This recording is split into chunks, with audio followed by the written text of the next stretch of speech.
Muy buenos días. Sean bienvenidos todos ustedes. El Centro Universitario de Ciencias Económico-Administrativas, a través del doctorado en Estudios Económicos y el Centro de Investigación de Teoría Económica, les da la más cordial bienvenida a esta transmisión en vivo a través de las redes oficiales del CUSEA, a esta presentación del libro Federalismo Fiscal en Jalisco.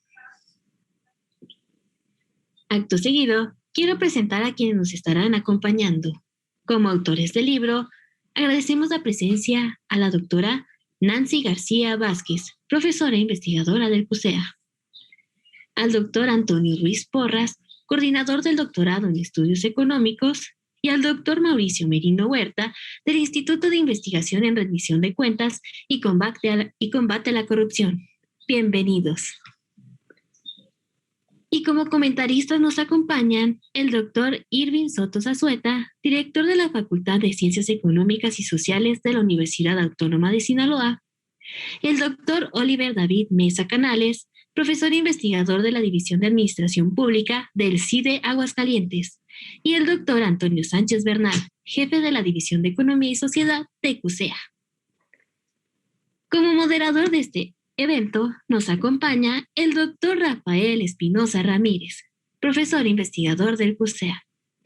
Reiteramos el saludo a todos ustedes y también a los que nos acompañan a través de la plataforma digital del CUSEA y de igual forma les anunciamos que pueden consultar en webinars.cusea.udg.mx los seminarios llevados a cabo y próximos a emitirse.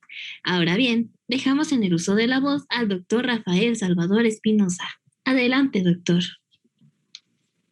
Buenos días, muchas gracias. Bienvenidos todos, todas, todes, para incorporar todo el lenguaje. Gracias a todos para esta presentación del libro de Federalismo Fiscal en Jalisco. Vamos a iniciar esta presentación con una ronda de los comentaristas, lo cual va a ser muy pertinente. Y quisiera iniciar con el comentario del doctor Mauricio Merino Huerta. Déjenle presento al doctor Mauricio Merino. Él es director del Instituto de Investigación en Rendición de Cuentas y Combate a la Corrupción del Centro Universitario de Ciencias Económico-Administrativas. Además, es doctor en Ciencia Política por la Universidad Complutense de Madrid y es investigador, director del Instituto de Investigación en Rendición de Cuentas y Combate a la Corrupción del CUSEA. ¿Sí? También ahí mismo se desempeña como profesor investigador. El doctor Merino es también académico del CIDE, del Centro de Investigación y Docencia Económicas, y presidente del Consejo Consultivo de la Comisión para la Reconstrucción de la Ciudad de México, coordinador de la red temática del Programa Nacional de Investigación en Rendición de Cuentas y Combate a la Corrupción del CONACYT, y presidente del Consejo de Nostros. Además, forma parte del Sistema Nacional de Investigadores con nivel 3 y participa como analista político en diversos programas de radio y televisión, además de contar con una columna de opinión en la prensa, ¿sí? Es enorme la producción del doctor Merino. Solamente me concreto a esto, además de muchas otras cosas más, y es un académico muy, muy, muy destacado. Ha escrito y coordinado más de 30 libros en esta materia y con gran desempeño tanto docente como de investigación. Dejo en la palabra al doctor Merino. Muchas gracias. Yo le agradezco mucho la presentación, profesor Espinosa, muy generosa y muy amable. Y me da muchísimo gusto, como siempre, que se presenta un libro, pues celebrarlo y aplaudirlo. Es en general, cada vez que sale una nueva investigación, tenemos que celebrarlo en realidad, estar contentos porque se trata del resultado de un esfuerzo de colegas que han dedicado mucho tiempo a estudiar los municipios, a estudiar sus finanzas y que son además académicos muy respetados y muy queridos, ya mucha honra, lo digo de entrada, integrantes ambos de la planta de investigadores del Instituto de Investigación en Rendición de Cuentas y Combate a la Corrupción. Así que hay muchos motivos para celebrar esta salida del libro sobre el federalismo fiscal en Jalisco, que por otra parte es un tema, no puede ser más actual.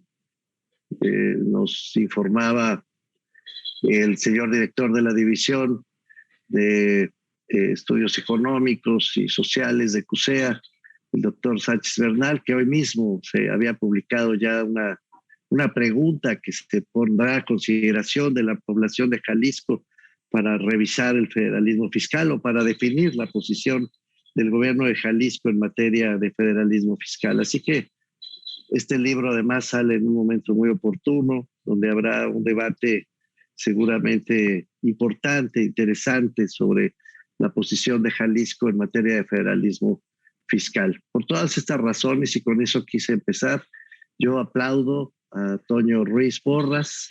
Querido Toño, felicidades, y a Nancy García, ambos queridísimos amigos e investigadores, insisto, que nos honran mucho a lo largo de su trayectoria, y nos honra mucho, a mí en lo personal lo digo con sinceridad, que forme parte de este instituto de reciente creación en CUSEA, en armonía con el CIDI. Muchísimas gracias.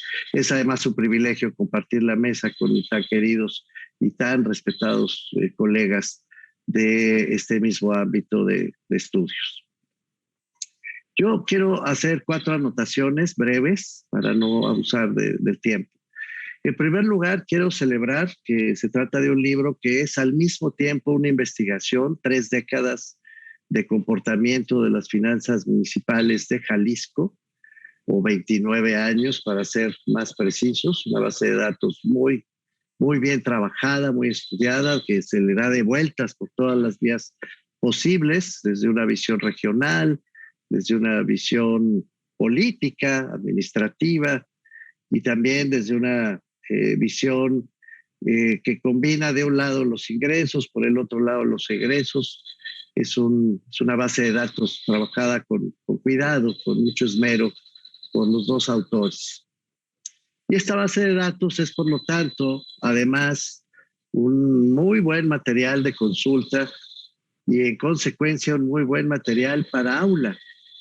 Yo lo primero que veo, no solo por el trabajo de análisis de la base de datos de estos 3 décadas de ingresos y gastos en los municipios de Jalisco, sino por la monografía o las monografías, para ser preciso, que acompañan este estudio. Desde un principio, el libro abre con esa presentación de cuál es la situación económica, cuál es la situación social que vivió, déjenme ponerlo en pasado, o que ha vivido Jalisco durante esas décadas que se estudian por Nancy García y por Toño Ruiz Porras. Y además hacen un muy buen trabajo de revisión sobre los conceptos básicos del federalismo fiscal, sobre los autores fundamentales en esta materia, y pasan revista, obviamente, a la teoría del federalismo fiscal, tanto en sus virtudes como en sus limitaciones. Entonces, por estas 3 razones que yo encuentro muy diáfanamente presentadas en el libro, creo que es un material de consulta para aula. Es un muy buen libro de texto, insisto, para quien quiere estudiar finanzas públicas en Jalisco, o sobre Jalisco, o desde Jalisco, y que en este sentido, pues me parece que está muy bien albergado en CUSEA. El señor director de la división seguramente coincidirá conmigo en este punto. Se añade al material de docencia, al material de apoyo para las clases que en esta materia se imparten en la Universidad de Guadalajara. Es una monografía, insisto, no solo sobre Jalisco, sino sobre sus 12 regiones. Hay un apéndice donde se desarrollan estos pormenores de las regiones de las que se divide Jalisco. Es una monografía, repito, sobre federalismo fiscal, y es una monografía sobre los recursos que ha venido utilizando el gobierno local de Jalisco, los 125 municipios de la entidad, de manera muy cuidada y muy bien trabajada. Este es el primer comentario que yo quiero hacer, y por eso quiero celebrarlo. En segundo lugar, me gustaría subrayar que este análisis de las finanzas municipales de Jalisco ofrece varias conclusiones que me parecen interesantes y que me parecen incluso relevantes en el marco de la discusión más amplia sobre el federalismo fiscal y en particular sobre sus implicaciones municipales. Enuncio algunas y lo hago con rapidez. La primera es que confirma lo que otros estudios han venido demostrando, incluyendo, por cierto, los de Toño Sánchez, aquí presente, y los de Oliver Mesa, que conozco bien, y confirman que en efecto el sistema de transferencias de recursos federales hacia los gobiernos municipales no vino acompañado durante el periodo que se estudia de un replanteamiento de las capacidades fiscales de los gobiernos municipales. No hay ninguna evidencia en el libro que nos permita decir que durante ese periodo se modificó lo que en términos genéricos llamamos la pereza fiscal de los gobiernos municipales. Los incentivos no estuvieron alineados para cobrar mejor los impuestos que competen a los gobiernos municipales, no estuvieron alineados, lo dicen incluso hasta con cierto dejo de dolor los dos autores. Los catastros tendrían que ser actualizados, tendrían que actualizados los valores, nos hablan de eso a lo largo del libro, se preocupan de la fórmula, del procedimiento que se sigue para establecer la ley de ingresos de cada uno de los municipios de la entidad y observan con razón que esa fórmula, ese mecanismo para poder hacerse llegar de ingresos propios, en realidad es inercial, es, yo diría, rutinaria, no se modifica a lo largo del periodo que están estudiando. Sí se modifican las cifras, pero no se modifica el sistema fiscal, a esto me estoy refiriendo. Y entonces hay pereza fiscal que una vez más, con otro estudio más como este, se confirma como uno de los puntos pues, más delicados de nuestro sistema fiscal nacional. En segundo lugar, advierten la rigidez del marco normativo en el que actúan los gobiernos municipales. La pereza fiscal no puede ser atribuida solamente a una falta de voluntad, aunque también, sino que debe ser atribuida sobre todo a la rigidez de un marco normativo que hace muy difícil incrementar las capacidades fiscales e incluso las capacidades institucionales de los municipios, que no reconoce en realidad la diversidad de los municipios, ni siquiera de Jalisco, que tiene una enorme diversidad entre sus distintas regiones y que, por lo tanto, establece una lógica homogénea tanto para cobrar como para gastar el dinero. Son los municipios después los que efectivamente modifican esa mecánica y utilizan el dinero para asignarlo a distintas prioridades que su propia vocación económica o las propias necesidades insatisfechas de sus propios espacios territoriales y poblacionales les reclaman, pero no como consecuencia del marco normativo establecido, sino como consecuencia de la realidad misma.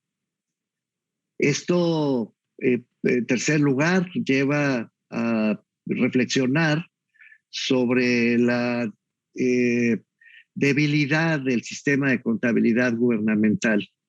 Los autores se duelen con toda razón de que la cuenta pública, a pesar de que ahí están las bases de datos que ellos mismos estudian, pues no alcanza para llegar a conclusiones más detalladas sobre la forma en que se obtienen los dineros, sobre la forma en que se asignan y sobre todo sobre la forma en que el proceso de asignación del gasto y de decisión sobre la asignación del gasto efectivamente ocurre. Vivimos en una especie de zona de oscuridad que ofrece al final datos agregados, es lo que hacen los autores, pero no mucho más que eso. Se quejan también, y con toda razón, de las debilidades institucionales de los gobiernos municipales. Este es un común denominador. No importa incluso la diferencia entre regiones con menor capacidad, digamos, histórica, por su propia situación económica, como como los Altos o como el norte, en relación con el centro, que uno esperaría, me refiero a las regiones de Jalisco, mayor fuerza institucional, y no, los autores una y otra vez a lo largo de las tablas que van presentando y de los enunciados que van explicando cada una de esas tablas, nos confirman que en realidad no hay grandes diferencias en términos de capacidad institucional, ni siquiera en los grandes municipios de la zona metropolitana de Jalisco. Y eso es preocupante. Vemos, sí, un sistema de transferencias dirigido por la Federación en estos 3 décadas, que está mucho más orientado, eso llama la atención, hacia las regiones de menor densidad poblacional.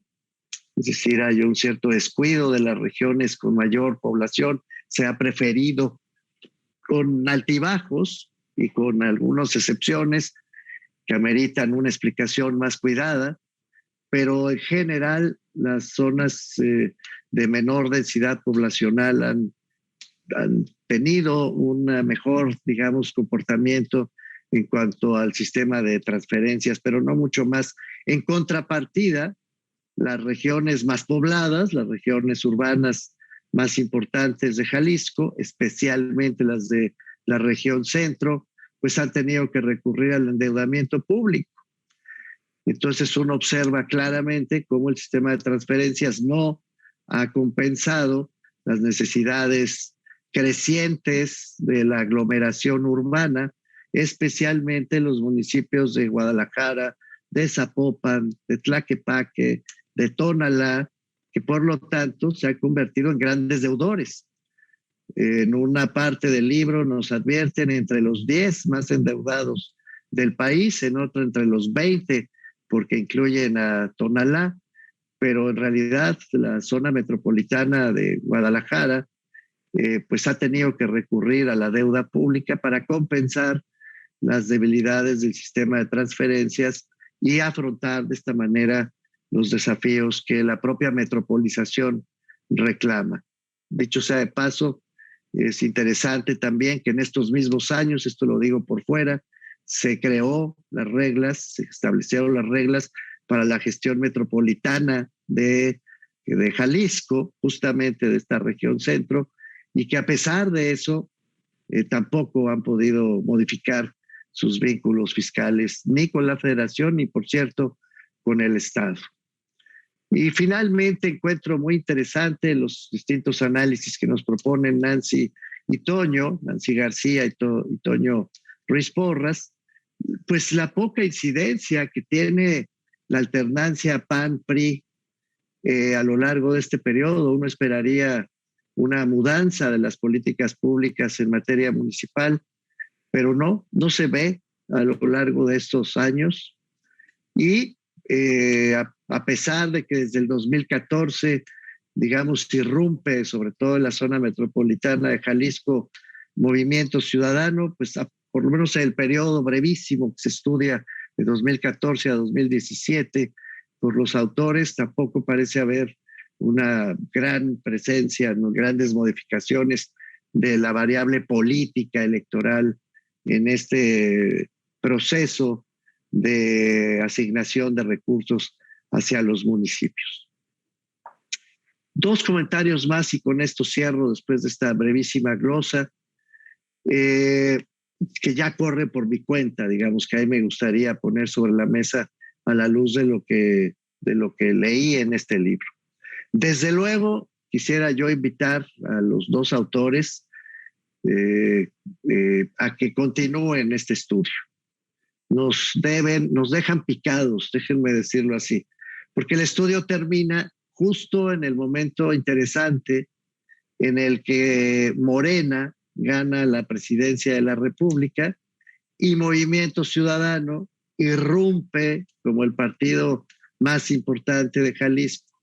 Son 2 fenómenos políticos que suceden simultáneamente en el 2018 y que por lo tanto merecen una revisión a fondo y una continuación de la investigación que los autores nos están proponiendo.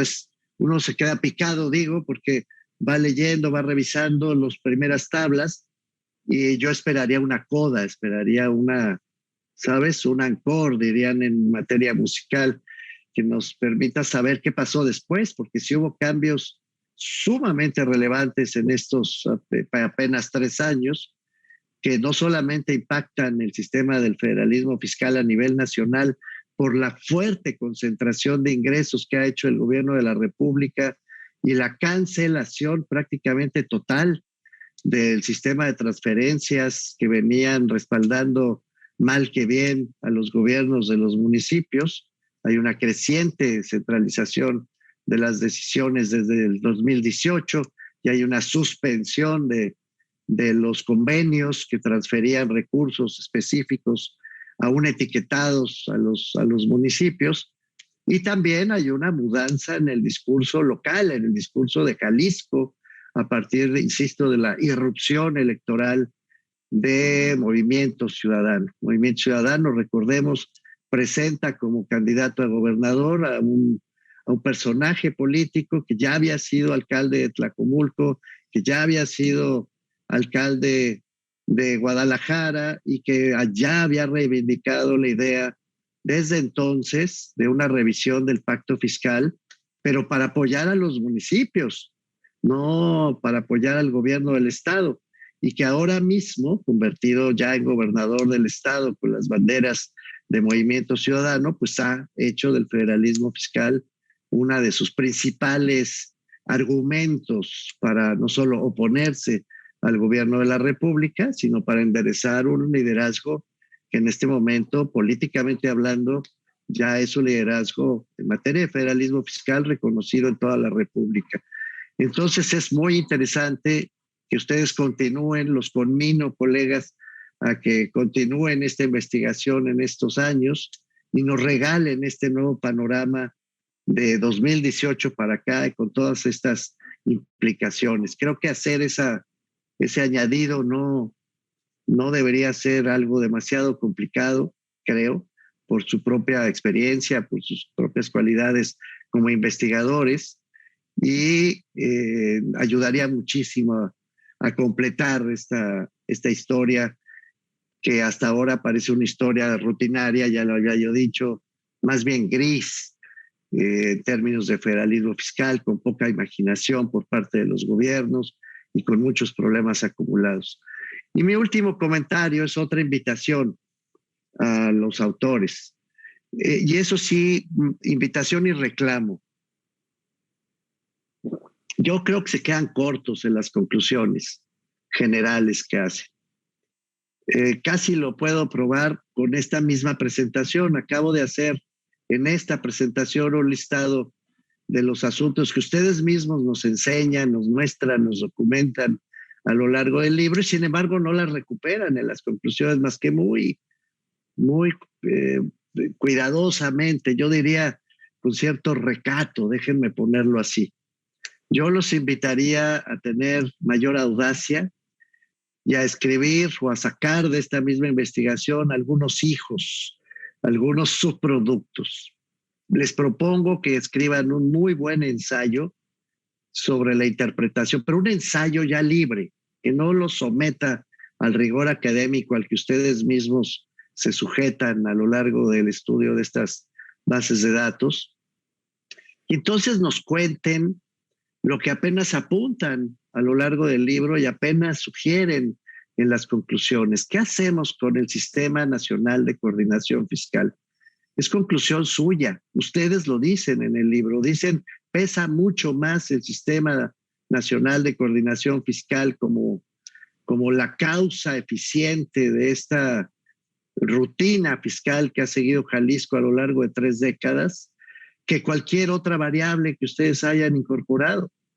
Es conclusión de ustedes. Entonces uno sí se queda con ganas de saber muy bien, y entonces, ¿qué hacemos con el Sistema Nacional de Coordinación Fiscal? ¿Cuál es su conclusión? ¿Cómo modificaría las reglas para poder allegar no solo de más recursos a los municipios, sino para poder allegar mayores capacidades institucionales y mayor capacidad de respuesta en los gobiernos locales? Está con nosotros, además, Oliver Mesa, que nos ha enseñado en sus propios estudios de investigación, que las agendas municipales han cambiado mucho a lo largo del mismo periodo, que se ampliaron mucho a lo largo del mismo periodo, pero a la luz de una lógica basada en el sistema de transferencias y no necesariamente de las necesidades de la población, no necesariamente sobre la base de políticas públicas bien definidas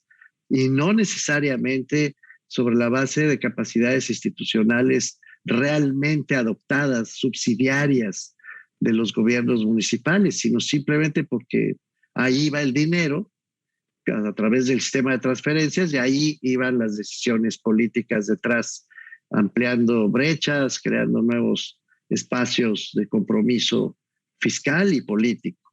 Entonces yo sí los quiero invitar, porque sé que son dos grandes investigadores, a que nos regalen esos dos postres o dos añadidos al libro que hoy estamos presentando, la actualización de estos años y un ensayo que muero de ganas de leer. La verdad, me gustaría leer de sus plumas esas recomendaciones, esas ideas que apenas, repito, quedan apuntadas en su libro sobre las modificaciones que debe tener el Sistema Nacional de Coordinación Fiscal respecto al mundo de lo local. Yo los felicito de nuevo y agradezco mucho, Nancy, Toño, la oportunidad que me dan de celebrar con ustedes la publicación de este libro editado por CUSEA. Muchas gracias. Muchas gracias, doctor Merino. Le agradecemos mucho su participación. Quisiera seguir con el doctor Oliver David Mesa Canales. El doctor Oliver es coordinador del programa interdisciplinario de rendición de cuentas del Centro de Investigación y Docencia Económica y doctor en políticas públicas por el Centro de igual por el CIDE, maestro en Administración Pública por la London School of Economics and Political Science. El doctor Mesa es profesor investigador de la División de Administración Pública, ¿sí?, adscrito al CIDE Región Centro, un centro precioso, haciendo el paréntesis.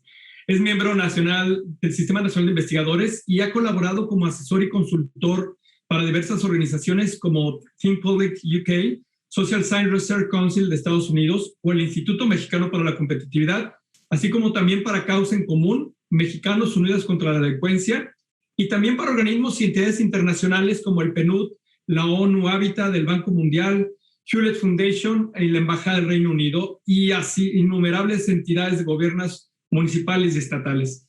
Las líneas de investigación del doctor Oliver David Mesa se enfocan básicamente en políticas públicas de gobiernos subnacionales, estudios sobre corrupción municipal, regiones metropolitanas y temas de análisis de política. Dirige un proyecto multianual con financiamiento del CONACYT sobre ciencia de frontera para entender los procesos de consolidación, ¿sí?, de la corrupción en gobiernos municipales. Pues así, sin más ni más, dejo en la palabra al doctor Mesa. Muchas gracias, Rafael, y pues muchas gracias a los organizadores y especialmente a Nancy García y Antonio Ruiz por la oportunidad de comentar este libro. Bueno, pues yo también, igual que el profe Merino, me enorgullezco de estar cercano de los autores y de conocer su trayectoria y su trabajo. Son dos grandes investigadores que, pues, en esta ocasión ponen sobre la mesa un libro muy pertinente, muy interesante y sobre todo un libro que podrá servir, estoy seguro, de base para poder mantener una línea de investigación, no solamente por los investigadores autores, sino también por muchos otros estudiosos de los gobiernos municipales que verán en este libro un gran recurso para, pues, mantener vivas muchas de las inquietudes de investigación. Entonces voy a comenzar con mi parte, que espero no sea muy extensa. Les quiero comentar que el libro es un compendio muy minucioso de la evolución fiscal de los municipios en Jalisco, que estoy seguro va a ser una gran herramienta para todos nosotros, me incluyo, aquellos que hacemos investigación en la materia de los gobiernos municipales, y también para aquellos que hagan investigación en comportamiento fiscal de los municipios, en este caso el compendio sobre Jalisco, pero yo estoy muy seguro que este libro también nos ayuda a entender la dinámica en muchos otros municipios en la República. Antes de destacar algunos puntos, me gustaría ofrecer algo de contexto que a mí me hace mucho clic para entender este libro que nos están ahorita ofreciendo. Veamos, desde hace 30 años, tanto entidades gubernamentales, organismos internacionales, académicos, es decir, en la agenda pública y política nacional e internacional, se ha puesto sobre la mesa la necesidad de descentralizar recursos, ¿no?, hacia los niveles de gobierno local. Esto es un tema, un debate que tiene ya mucho tiempo o que se originó desde hace mucho tiempo. Y este impulso político con el que se dio pie a realizar esas acciones fue impresionante, venía acompañado también de grandes expectativas. El gobierno local era el mejor para administrar los gastos porque entendía mejor el terreno. También era el más cercano a la gente y por lo tanto era un gobierno, o por lo menos el nivel de gobierno que se esperaría rindiera mejor cuentas, ¿no? Esto lo estoy diciendo como grandes expectativas que se generaron cuando este movimiento político descentralizador llegó fuerte a México, ¿no? Era una cosa impresionante. Cabe también recordar que, o más bien, recordemos que 30 años atrás, 40 años atrás, estamos hablando ya de las últimas décadas del siglo anterior, 80, 90. México se encontraba en un lugar donde ya no era sostenible seguir entreteniendo en nuestras cabezas la idea de que México vivía en una democracia. Entonces, esa idea se estaba derrumbando, no se inició en ese entonces, pero ya se estaba derrumbando. Cada vez era más difícil sostener, esta mentira, ¿no? En los 90. México vive una democracia, no estamos tan seguros, ¿no? Por muchas razones. Esta idea o este rompimiento, este resquebrajamiento de esta idea, pues obviamente va siendo acompañada de grandes movimientos de alternancia política que comienza a nivel subnacional en los estados y los municipios hasta que, digamos, llega al nivel federal, que es cuando finalmente surge esta gran alternancia iniciando el siglo. En ese entonces, en los 90s, 80s, también surgía sectores sociales más críticos, con preparación académica, con educación, con mayor posibilidad de levantar la voz en los asuntos políticos. Esto termina por fracturar la consolidación del partido único en el gobierno y ocasiona poco a poco y desde abajo, como ya lo señalé, una gran fragmentación política, ¿no? Este movimiento en aquel entonces, pues muy esperanzador también. Entonces ya tenemos dos cosas que nos están llenando el corazón de esperanzas, ¿no? La idea de descentralizar los recursos al nivel local porque es el que está más cercano al terreno y porque es el que va a rendir mejor cuentas.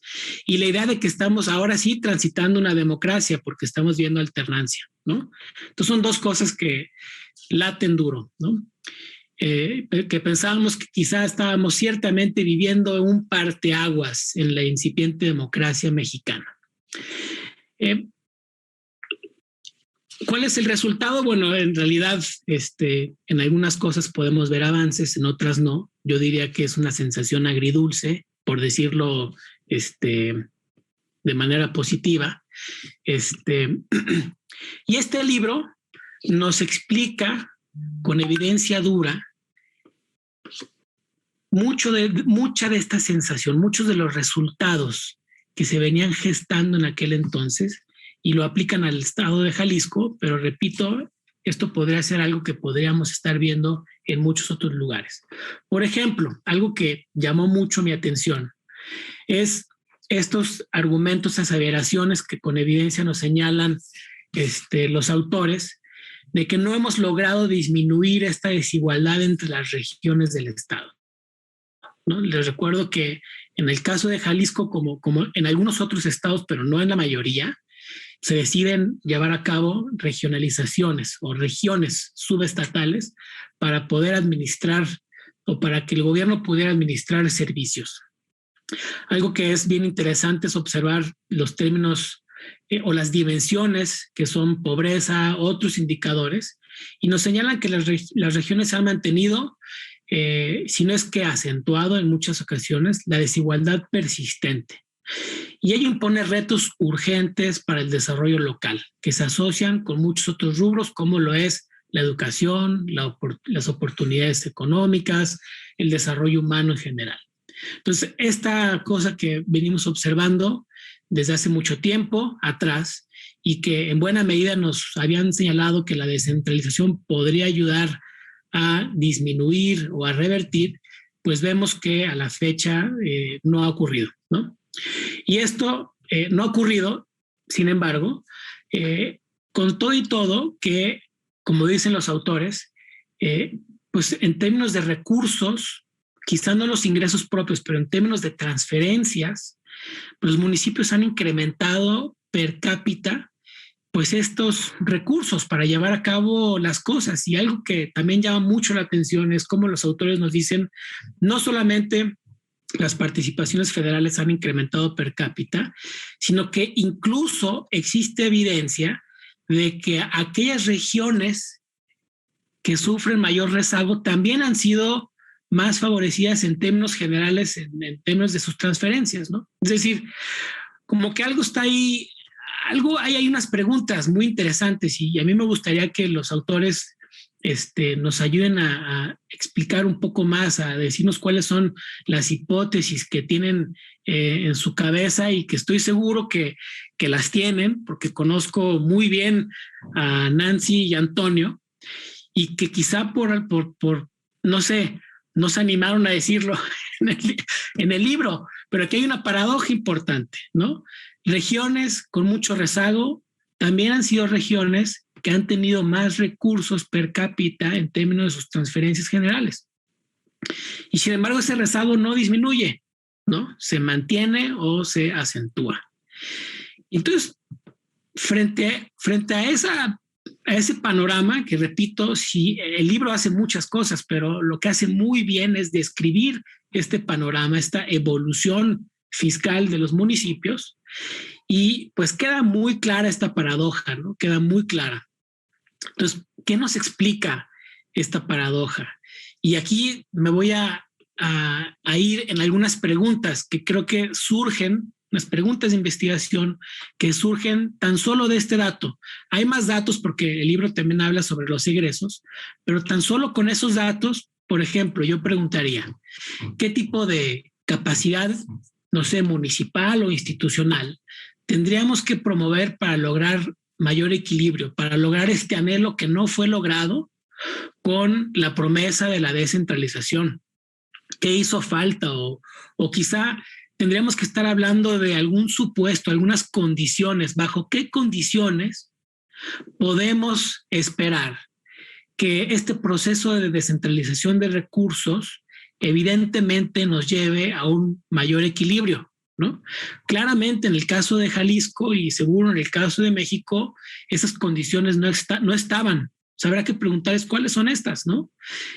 Habrá que preguntarnos también de quién o de quiénes sería este papel de identificar esas capacidades, pero también de promoverlas. Entiendo que el gobierno municipal tiene un amplio margen de autonomía, pero desafortunadamente no tiene una completa, digamos, no puede hacer sus propias leyes para acabar pronto, ¿no? Necesita del nivel estatal. El municipio está, digamos, por diseño en una como trampa, ¿no? Si quiere hacer algo, si quiere modificar algo sustancialmente, no lo puede hacer solo, lo tiene que hacer convenciendo al Estado. Y para convencer al Estado es un casi típico caso de acción colectiva, ¿no? Es bastante costoso para los municipios llevar a cabo un cambio institucional de segundo orden importante, Entonces están atorados, es una jaula espantosa, porque yo estoy muy seguro que muchos regidores, no todos, pero sí algunos, y presidentas y presidentes, habrán pensado en algunas soluciones, pero no lo pueden hacer solos, ¿no? Necesitan convencer a un montón de gente. Y lo malo con el tema de los municipios es que lo local importa mucho, ¿no? Lo que funciona en un lugar no necesariamente va a funcionar en otro, ¿no? Y sin embargo estamos atorados en esta camisa de fuerza. Entonces, ¿a qué nivel de gobierno le toca instalar esas capacidades institucionales o quizá destrabar ese tipo de trabas existentes para que se logren esos equilibrios? Es como, aquí hay otra, para mí, otra pregunta de investigación, ¿no? ¿Cómo esperamos tener mayor desarrollo local si no nos estamos permitiendo diferenciar las capacidades que necesita cada uno de los municipios, ¿no? Igual, es una trampa. Habrá algunas que tendrán que ser para todos, pero no necesariamente todas, ¿no? Y aquí estamos metidos en esa situación. Entonces, ¿cuáles son esas capacidades? ¿Quiénes son esos actores que deberían estar involucrados? ¿Quiénes son los actores políticos, no solamente en materia de administración pública, sino políticos responsables en tomar esta labor como su principal bandera de trabajo, ¿no? Claramente, los alcaldes y las alcaldesas serán unos de ellos, pero vemos que tienen sus manos atadas por un lado, o por otro lado no quieren hacer algo y necesitan un empujón fuerte, ¿no?, de otros actores políticos, y la pregunta es ¿quiénes son? Porque si nosotros como ciudadanos queremos tener algo de incidencia a nivel municipal, tenemos que identificar esta red política que tiene amarrada el desarrollo de los municipios. Bien, igual tratando de conectarlo para no extenderme más, porque en verdad les sugiero leer este libro. Es un libro muy interesante que va a abrir, digamos, en buena medida muchas preguntas, pero quiero hacer una conexión con lo que ya comentaba antes el profesor Merino. En otros trabajos que me ha tocado participar con la ODG, pues ha hablado sobre las agendas de gobierno local, ¿no? Y en este argumento yo lo que señalo es que pues estas agendas en los municipios se han ampliado. ¿A qué me refiero con agendas? Bueno, pues ya no solamente, como históricamente le habían dicho los municipios, tú te encargas de los borrachos y de los expendios de alcohol, ¿no? Ahora te vas a encargar de A, B, C, pum, pum, ¿no? Y la Constitución mexicana en el artículo 115 tiene un catálogo, pero luego cada estado se encargó de meterles más responsabilidades a los municipios, y las leyes generales también han involucrado al municipio en un montón de cosas. Es decir, la agenda ya es muy amplia, muy amplia, ¿no? Y esta amplitud está asociada con el incremento de recursos. Sin embargo, el desarrollo local pues se ha mantenido todavía con grandes rezagos, no solamente desequilibrios, sino con grandes rezagos. Y pues entonces la pregunta que aquí vale la pena mucho responder es ¿qué está pasando con estos recursos, no? Digo, la agenda está ampliada, los recursos están ahí, pero no necesariamente están teniendo esos impactos. ¿Qué están haciendo? ¿Qué está haciendo qué, ¿no?, con los recursos que están teniendo los municipios, pero que no han logrado promover el desarrollo local? En fin, hay un montón de preguntas que aquí me podría quedar señalando e invitando a los autores y a los estudiosos, pero pues con esto quiero terminar, ¿no? Nuestros autores nos muestran con detalle un panorama muy interesante sobre la evolución de los municipios y que arroja y deja planteadas muchas preguntas que los estudiosos nos llama mucho a investigar. Tenemos un largo plan de investigación y los autores nos ayudan a identificar el panorama y el debate actual para Jalisco, pero que también servirá para el resto de la República. Muchas gracias, muchas felicidades. Leamos el libro. Muchísimas gracias, doctor Mesa, por su participación. Quiero ahora dejar la palabra al doctor Antonio Sánchez Bernal. Él es doctor en Ciencias Sociales con especialidad en Desarrollo Regional por la Universidad de Guadalajara. Es miembro del Sistema Nacional de Investigadores. Ha sido presidente de la Academia Jalisciense de Ciencias, presidente de la Red de Investigadores en Gobiernos Locales Mexicanos, jefe del Departamento de Estudios Regionales del INESER en este centro universitario, y coordinador y miembro activo de juntas académicas en los posgrados aquí en CUSEA. Actualmente es director de la División de Economía y Sociedad, así como coordinador de la plataforma Economía en Jalisco. El doctor Sánchez Bernal realiza investigaciones en finanzas públicas municipales, cambio institucional y desarrollo. Y su libro más reciente es justamente La trayectoria de los institutos municipales, 3 décadas de investigación. Bueno, pues entonces le cedo la palabra al doctor Antonio Sánchez Bernal. Muchas gracias. Muchas gracias, Rafael. Muy buenas tardes a todos los colegas. Es un gusto compartir con ustedes la presentación de este libro. Y quiero iniciar pues felicitando a la doctora Nancy García, el doctor Antonio Ruiz Porras por este libro. Yo voy a comentar únicamente 3 cosas, 2 cualidades que me parece que tiene este libro y finalmente, digamos, voy a comentar algo que me hace sentir orgulloso como director de la División de Economía y Sociedad de CUSEA de la Universidad de Guadalajara. 2 virtudes del libro. Creo que el libro va al punto y el libro es oportuno.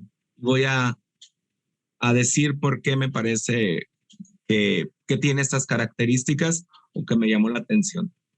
El libro va al punto, nos presenta en el capítulo 1 de entrada, digamos, el peso de la economía de Jalisco y sus principales rasgos en términos económicos, para luego en el capítulo 2 presentarnos la trayectoria de los ingresos y en el capítulo 3 el gasto.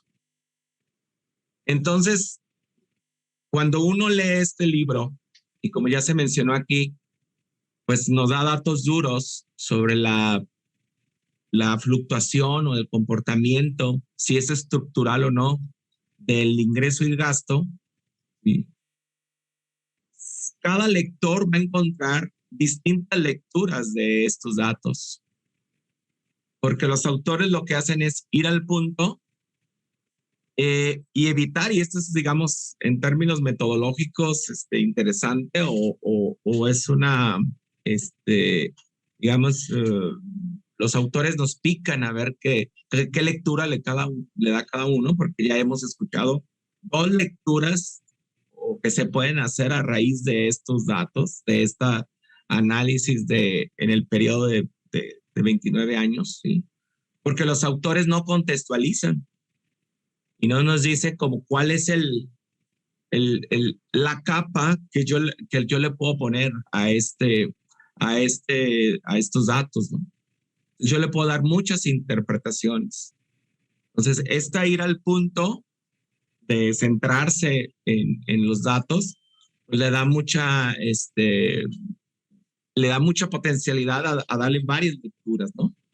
Pero sí, por ejemplo, a mí me hubiese gustado ver más interpretaciones de la diferencia entre transferencias condicionadas y no condicionadas, por ejemplo. Yo decía, bueno, no es lo mismo las transferencias condicionadas que las no condicionadas. Actualmente lo que esta administración está haciendo está desmantelando las transferencias condicionadas y eso está teniendo una presión fuerte sobre las finanzas públicas de los municipios de México. Y es diferente a las otras transferencias.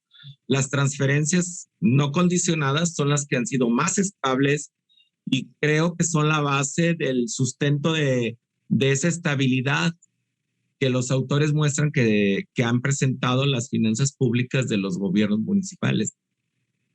Pues yo creo que el libro tiene esa virtud de ir al punto y de que te lleva rápidamente y de manera directa a tener esos datos duros que comentaba el doctor Oliver y que va a llevar a diversas interpretaciones, a diversas lecturas o a diversas, digamos, demandas de qué piensan los autores sobre diversos temas, ¿no? Sobre deudas, sobre transferencias, la diferencia, sobre los asuntos de inversión, ¿no? De hecho, también me surgió la pregunta de este tema, ¿cómo lo relaciono con el desarrollo cuando nos habla de que no se han cerrado brechas? ¿Estamos hablando del desarrollo o de qué tipo de brechas estamos hablando, no? Y digamos, queda claro, y esto ya yo lo agrego, que independientemente de lo que nos mencionan los autores, o más bien lo que recalcan los autores es que no hemos logrado cambios estructurales en el sistema de finanzas municipales, en este caso, en 30 años, a pesar de que ya hubo transformaciones del país en su modelo de desarrollo. Eso implica que algo anda mal. Que ya como se mencionó aquí por parte del doctor Oliver, las agendas municipales ya cambiaron. Se consolidaron en estas últimas 3 décadas metrópolis en el país que le dan otras formas de ver el desarrollo en el país y que esos gobiernos municipales no están respondiendo a esas modalidades o a esas necesidades del desarrollo. Entonces yo creo que el libro creo que es muy importante porque va al punto, pero también nos va a abrir un debate y nos va a abrir muchas preguntas de investigación. Y coincido con el doctor Merino que va a ser importante este libro también para dar cursos docentes, porque, bueno, en México carecemos mucho de bases de datos sobre estos temas cuando se quiere hacer estimaciones, usar instrumentos cuantitativos más sólidos para tener explicaciones causales, pues es muy complejo, por ejemplo, en este tema, tener series de tiempo que nos permitan hacer análisis sólido. Entonces yo creo que se va conformando ahí bases de datos más sólidas como para invitar a investigadores que se vayan haciendo aportaciones con metodologías cuantitativas sobre lo que ocurre en las finanzas públicas municipales. Y la otra cualidad que le encuentro en el libro es oportuno. Pues cualquiera diría que este libro está sincronizado con la consulta popular del Consejo de Participación Ciudadana y Popular de Gobernanza que está lanzando una pregunta a la ciudadanía en Jalisco, donde precisamente la pregunta consiste en si estás de acuerdo en que se revise el pacto fiscal para que el Congreso del Estado continúe, cambie o condicione o detenga, ¿no? Entonces, uno le puede preguntar al libro, ¿qué hago con esta pregunta? ¿Digo sí o digo no? Se ha criticado mucho estas preguntas, están un poco, pues, ¿quién va a decir que no se haga algo para mejorar las condiciones del Estado, ¿verdad? Como que no hay mucho que pensarle, ¿no? Pero supongamos que la pregunta está bien. Yo le podría preguntar al libro y en ese sentido el libro es muy oportuno, porque si hay ciudadanos, académicos incluso que no han leído de este tema, pero que este tema en términos de agenda pública se ha vuelto muy relevante y quieren saber si tiene sentido, si hay que, digamos, cuestionar el pacto fiscal, pues pueden ir al libro y el libro les va a dar muchas respuestas, ¿no? O sea, les va a decir, bueno, que este sistema ha mantenido a los gobiernos municipales más pobres, les ha dado más. Entonces, ¿qué contesto? ¿Sí hay que cambiarlo o no hay que cambiarlo? Y también nos dice que los gobiernos municipales no tienen un gran influencia en la planeación del gasto. ¿Eso tiene que ver con el pacto fiscal o tiene que ver con el marco legal estatal o municipal? Pues sí tiene que ver o no tiene que ver, lo cambiamos o no lo cambiamos, ¿no? Pero cuando me dicen que digamos, la diferencia entre los gobiernos municipales en 30 años no se ha modificado ni un ápice, entonces la pregunta es, ¿esto tiene que ver con el pacto fiscal, sí o no? Si es sí, pues sí lo cambiamos. Entonces yo creo que el libro ahí me parece muy oportuno, por eso le veo esa cualidad, muy oportuno, porque puede rápidamente muchas personas leerlo y darse, digamos, una opinión con elementos sólidos, porque esta es una discusión muy importante pública. Entonces, que tiene repercusiones muy relevantes. Entonces, en ese sentido, el libro me parece muy oportuno porque pone sobre la mesa elementos sólidos y datos sólidos para que se pueda, digamos, argumentar, discutir sobre este tema. Y quiero finalizar mi intervención diciendo que como director de la División de Economía y Sociedad, cuando estoy en una mañana como esta, con un libro como este, pues me siento muy contento porque parte de los principios que tiene la Universidad de Guadalajara es que su investigación, además de sea sólida, que sus investigadores pertenezcan al Sistema Nacional de Investigadores, etcétera, es que su investigación sea pertinente y tenga impacto, ¿no?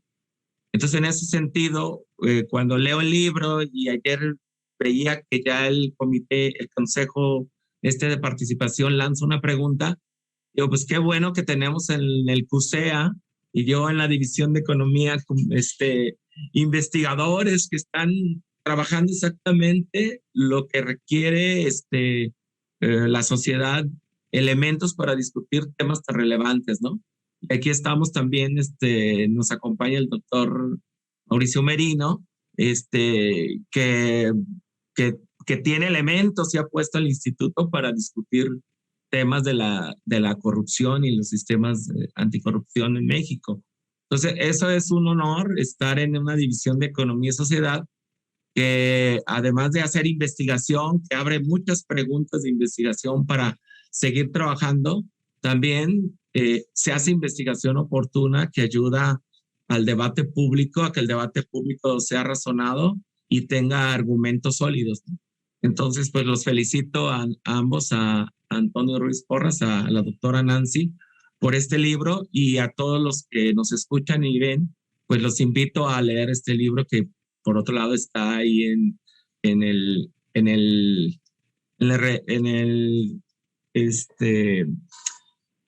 la página de CUSEA de manera gratuita, ¿no? Ese es otro de las ventajas que tiene esta obra. Pues muchísimas gracias y buenas tardes. Muchas gracias, doctor Antonio Sánchez Bernal. Sigue la sucesión de las palabras. Déjenme presentarles al doctor Irving Mijail Soto Zazueta. Él es doctor en Ciencias Económico-Administrativas por la Universidad de Guadalajara y miembro del Sistema Nacional de Investigadores. Actualmente, él es el director de la Facultad de Ciencias Económicas y Sociales de la Universidad Autónoma de Sinaloa. Y en esa misma casa de estudio, pues, ha sido coordinador de investigación y profesor investigador de tiempo completo. Es fundador de la Asociación de Economía Pública Local y sus líneas de investigación versan sobre finanzas públicas municipales, corrupción en el entorno subnacional, competencia electoral, y su publicación más reciente es Temas Contemporáneos de Investigación en Economía Pública Local. Le damos la bienvenida al doctor Irving y le cedo la palabra. Muchas gracias. Muchas gracias a doctor Espinosa por los saludos. Tenía años que no lo miraba. Agradezco también la invitación y los felicito a la doctora Nancy García, al doctor Antonio Ruiz Porras, por este libro que, si yo lo tuviera que definir, lo definiría de manera muy sencilla como pan caliente, porque creo que así se va a vender. Es una obra bastante que tiene el potencial para ser un material de consulta obligatorio para los que, no solamente para los estudiosos, sino también para aquellas personas que desean conocer más sobre el tema, ¿no? Y lo digo de esta manera porque la redacción es muy clara, es muy precisa, es muy amigable con aquel lector que no tiene la especialización o un nivel académico de investigador, sino que además está escrito para aquellas personas digamos, con un nivel de experiencia no tan desarrollado, ¿no? Entonces, es una investigación bastante completa, como ya lo hemos podido constatar con los comentarios de mis compañeros anteriores. Abre una puerta al debate, deja más interrogantes, o como lo definió el doctor Mauricio Merino, nos deja picados, ¿no? Porque abre la puerta a un conjunto de interrogantes que como investigadores es bastante atractivo, bastante acertado, ¿no? Y además, hablando de pertinencia, pues se circunscribe en un contexto en el cual los estados y bueno, nace a raíz de los estados, obviamente, la inquietud de revisar el pacto fiscal, que a decir verdad, pues tiene casi 40 años que no se revisa, ¿no? Entonces, en este sentido, yo creo que es una investigación bastante pertinente. Como bien sabemos, en los últimos 30 años, la evolución del federalismo fiscal en materia del federalismo en materia fiscal en el país ha permitido no solo la descentralización de los recursos desde el gobierno federal hacia los gobiernos estatales y municipales, sino también la responsabilidad en la provisión de bienes y servicios públicos. Como bien lo comentan ya mis compañeros, también la ventaja principal de esta descentralización es que los gobiernos locales se asumen que son más cercanos a los ciudadanos y que por lo tanto tienen una mejor idea de la representación de las demandas de los ciudadanos y por lo tanto tienen una mejor idea de cómo satisfacerlas.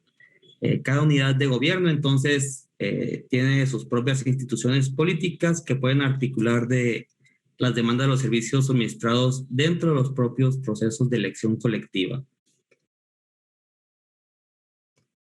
De esta manera, para llevar a cabo las nuevas responsabilidades que se le otorgan a los municipios, sobre todo, que es el motivo que aquí motivo principal del libro, se le otorgan a las entidades federativas y a los municipios pues la búsqueda de estos recursos que, como ya se mencionó también en estas intervenciones, pues el libro nos deja entrever, bueno, no deja entrever, sino que más bien es muy claro en el sentido de que, bueno, en estos últimos años en realidad son las transferencias quienes tienen la capacidad o el peso más importante en cuanto cómo los gobiernos locales y subnacionales pueden cubrir estas responsabilidades. Y es por eso entonces que la revisión del Pacto Federal, creo, es donde nace el espíritu de la revisión del Pacto Federal, y que entonces aquí el libro pone de relieve entonces este proceso, ¿no?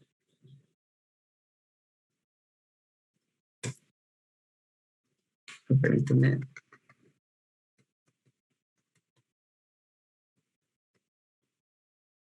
Recordar también que una parte importante de la discusión tiene que ver con el sistema de coordinación fiscal.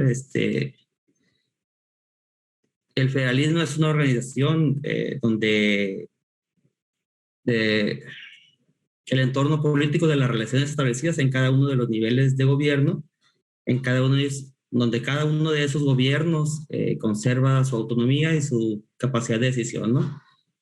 No es otra cosa entonces que es un pacto, el pacto fiscal, el pacto federal, perdón, no es otra cosa más que un pacto en el cual los que participan tienen la capacidad y la libertad para llevarlo a cabo, y quienes lo pacten son entidades autónomas y la federación es el vínculo entre ellas, ¿no? Entonces, la unión, o más bien la relación establecida entre el federalismo y las finanzas públicas, conocida entonces como federalismo fiscal, puede entenderse como el reparto de las responsabilidades económicas de la federación y las entidades que lo integran. Dicho en otras palabras, analizan la forma como se asignan y distribuyen los recursos. Y de esta manera, entonces, las conclusiones a las cuales llegan los autores son importantes y son trascendentes, porque si bien esa reasignación de responsabilidades públicas y de responsabilidades a través de la provisión de servicios públicos, pues deja muy claro lo que yo llamaría paradoja, porque si bien es cierto, uno de los principales objetivos del pacto fiscal es la disminución entonces de las desigualdades entre los municipios y los estados, y si bien es cierto, este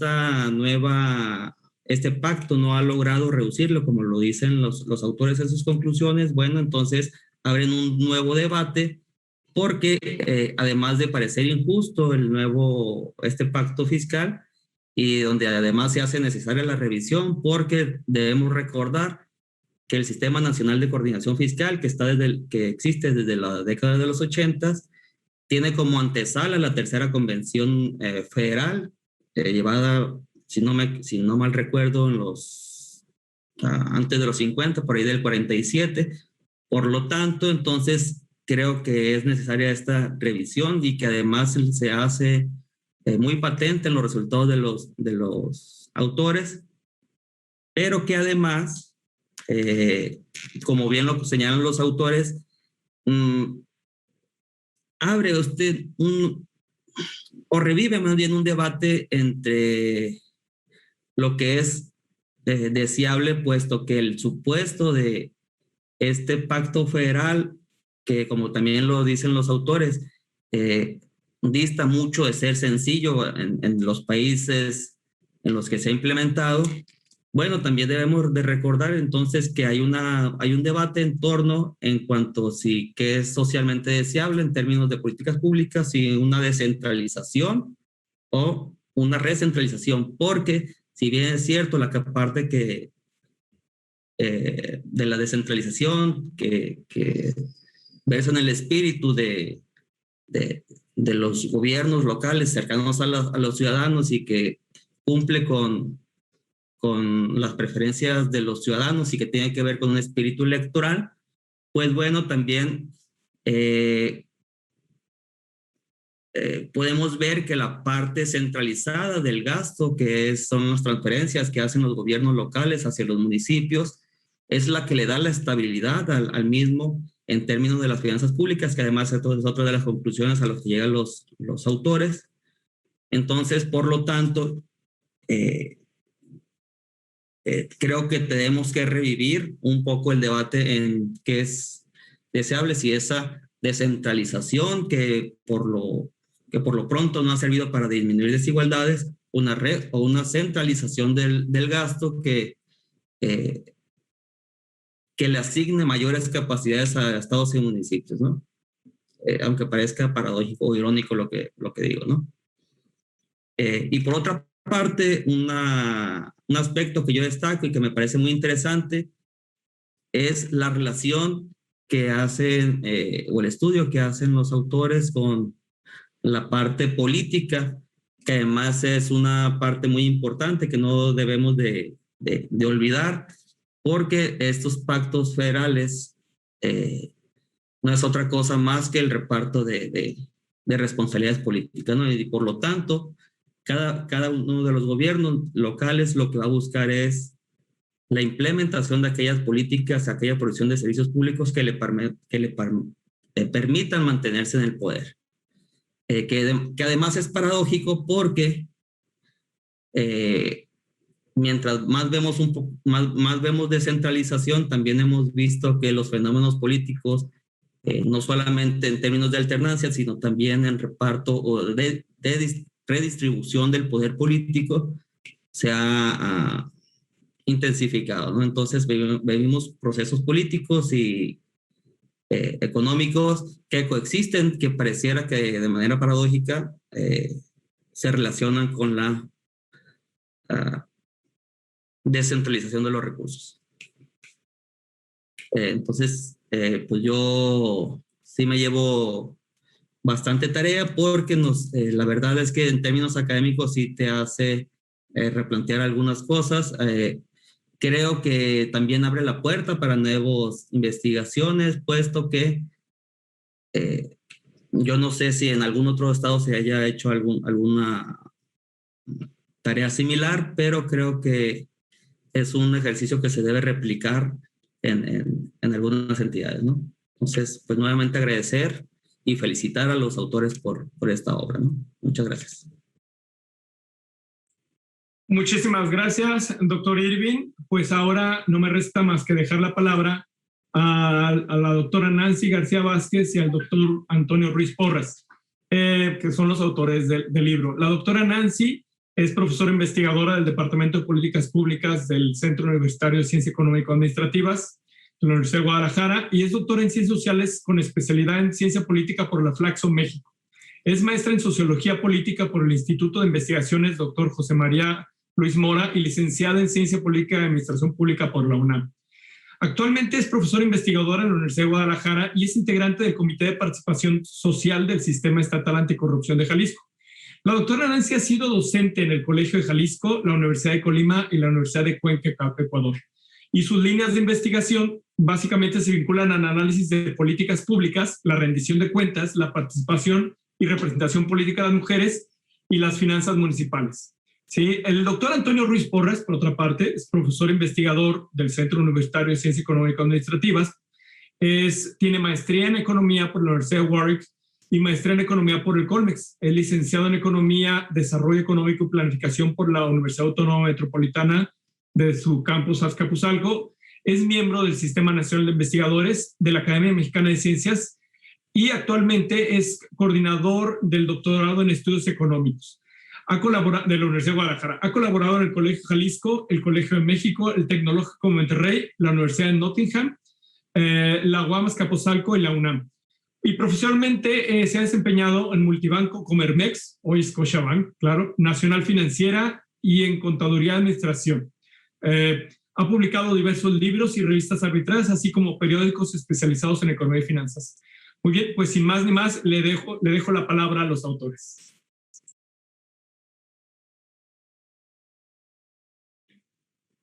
Bueno, pues yo agradecer todos estos comentarios. Tengo una hoja llena de anotaciones, agradecer que hayan tomado el tiempo para hacer estas lecturas y yo voy a responder con otra pregunta. ¿Qué hubiera pasado en Jalisco si no hubiéramos tenido el Sistema Nacional de Coordinación Fiscal, ¿no? Efectivamente, aquí es como quieran ver el vaso medio lleno o medio vacío. Efectivamente, el federalismo fiscal en Jalisco no logró nivelar los desequilibrios horizontales entre los municipios, pero al mismo tiempo fue y sigue siendo la principal fuente que hace que las haciendas municipales sigan operando, ¿no? Hay una particularidad del federalismo fiscal en Jalisco, y es que Jalisco no es de los estados más pobres, entonces no recibe más transferencias condicionadas, está muy lejos de las transferencias condicionadas, recibe más transferencias no condicionadas que justamente tienen como destino pues el hacer funcionar a las administraciones públicas, ¿no? Y en ese sentido, creo que a la mala ha sido fuente de cierta estabilidad y de cierto estancamiento también, ¿no? Hay que decirlo, hay poca capacidad de innovación, hay diferencias regionales de la zona metropolitana con relación al resto de las entidades, pero si nos salimos del zoom de la zona metropolitana y vemos ese federalismo de los 120 y tantos municipios restantes, de los 119 municipios restantes, me parece que es muy, muy interesante el análisis. Quisiera nada más señalar brevemente también tres cosas porque no tenemos mucho tiempo. Tenemos más datos, entonces claro que el libro se quedó corto en muchas cosas.